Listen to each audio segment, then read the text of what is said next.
So one of the things that I think is really important to do in historical fiction is to establish the context quite quickly. So I wanted it established that she has an American accent, even though she's not American. I wanted it to be established where they were. I wanted it to be clear who the characters were, but I didn't want to have chunks of exposition explaining her parentage or why she had an American accent. There is explanation of it later in the novel, but I didn't want it to be the first thing that hits you over the head. Because I think that would be really boring as the starting of a novel. I try to tell my students to not put in huge chunks of exposition to begin. So it's finding ways to embed clues like that for the time period of the piece into the dialogue, into the setting. So the next part I'm going to read, well, the very next part of the opening of chapter 1, she's looking at Tudor portraits on the wall, but she thinks that the Tudors called their wars, not police action. Although, as it turned out, I found out that a lot of people don't know that the Korean War was called a police action, but if you're obsessed with MASH, you will know these things. So the next part that I want to read is later in the first chapter. And because I have a great love of the theater, I have Max going to the theater quite a bit with her parents.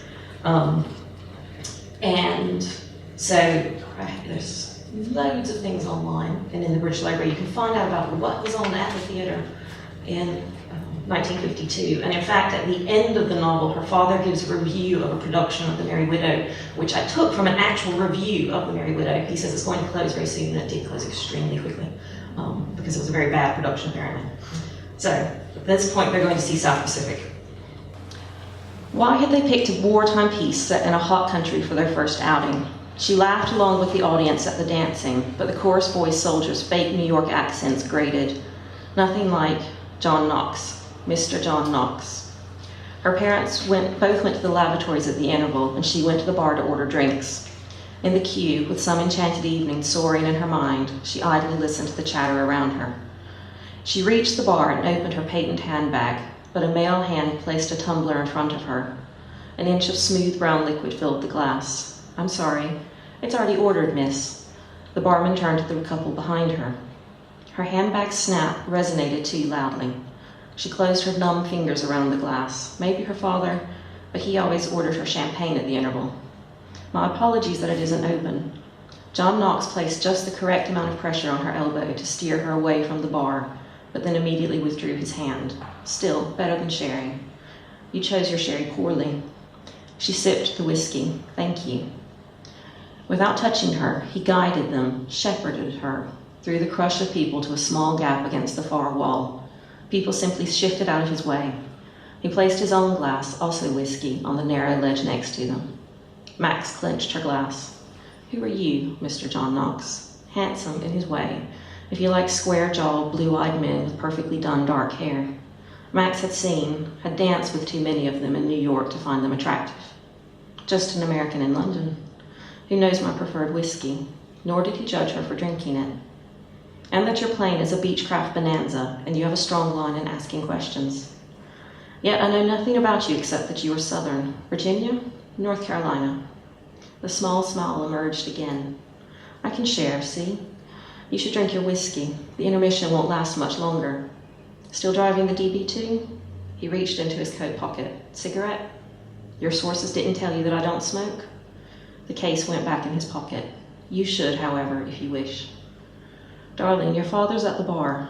Her mother's perfume announced her presence a half-second before her soft touch landed on Max's shoulder. "Oh, I beg your pardon," she said smoothly, although Max knew not a modicum of a chance existed that Nancy Falkland had not noticed that her daughter was speaking to a man. "Mother, John Knox, Mr. Knox, my mother, Lady Bartlemus." "It's very nice to meet you, ma'am." He reached towards her hand, but her mother turned it into a shake. "I like to shake hands with fellow Americans. How do I encountered Mr. Knox at the Society of Antiquaries this evening, and now he was here, buying her a drink. I knew your son, ma'am. I was very sorry to hear about your loss." Max's glass froze at her lips. Her car, her plane, her whiskey. He knew George. "Thank you," her mother said, pitch perfect as always. Her father arrived carrying only 2 glasses of champagne. He'd noticed too. Darling, this is John Knox. He served with George. Nancy managed it without a hitch in her voice. Max could not have. The lights dipped for the end of the interval.